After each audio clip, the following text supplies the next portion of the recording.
Hello everyone, welcome to my channel Indian School of Physics, and this is Nitin here. Today I have come up with another very important problem. So as you can see in the name, it's a viscous medium and magnetism, and this is the diagram of this problem. So it's a very standard problem, but the way we are going to solve it, it's a very good method to solve this problem. So let's go to the statement of this particular problem.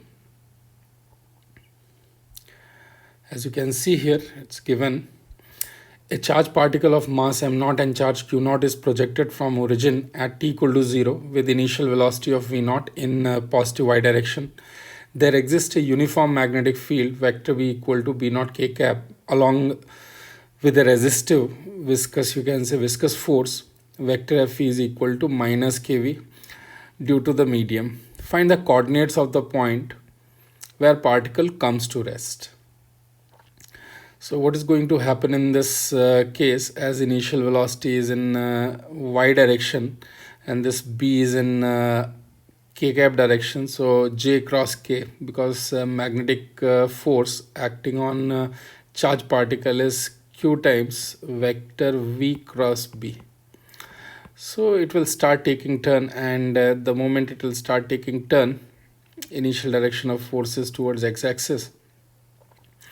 So as it will start taking turn, this drag will also going to play a role, and finally it will follow this spiral kind of trajectory, and finally it will come to rest. So let's try to solve it, and before solving we'll just discuss some key concepts of this problem. So here, as you can see, in order to solve this problem, we are going to use impulse momentum theorem. So impulse given by force is integral f dt, and that is going to be equal to change in linear momentum of the system. So there is one particle here, and this f magnetic, as we already know, it's q into v cross b. Similarly, here we can say the displacement I can write as vector v dt integral. So we are going to apply here, as you can see in this diagram, at any given time t, this viscous drag will be opposite to velocity vector, and f magnetic will be perpendicular to this. But f magnetic is not going to do any work because it will be always perpendicular to the velocity vector. And this drag force is going to reduce the kinetic energy of it, and finally somewhere this particle is going to come to rest.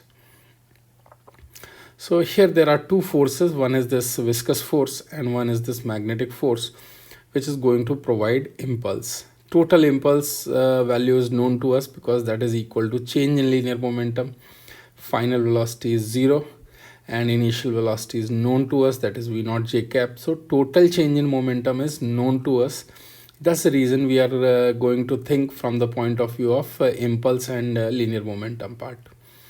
So as you can see here, this total impulse, in this case I can write f net dt, where f net will become f viscous plus fm. So basically this fv dt is impulse given by viscous force, and fm dt is impulse given by magnetic force, and that should be equal to change in linear momentum. So that is also known to us. So when we are going to equate these two things, as you can see here, that impulse due to this magnetic force, I can write it as qv cross b dt, and impulse due to this viscous force, I can write it as that viscous force dt, and viscous force value is minus k vector v, and that should be equal to p final, that is 0 because particle comes to at rest, p final minus p initial, magnitude is mv naught, and direction is plus j cap in this case. Okay. Now in this case here, when I substitute this value, this vdt term I'll be combining, because this integral vdt is nothing but the total displacement of particle from the origin, and that is also known to us in terms of xy coordinate, x naught I plus y naught j cap, and these x naught y naught values only we have to find out. That is what we have to evaluate in this problem. So when I'm going to substitute this integral v dt value as s, it will become qs cross b.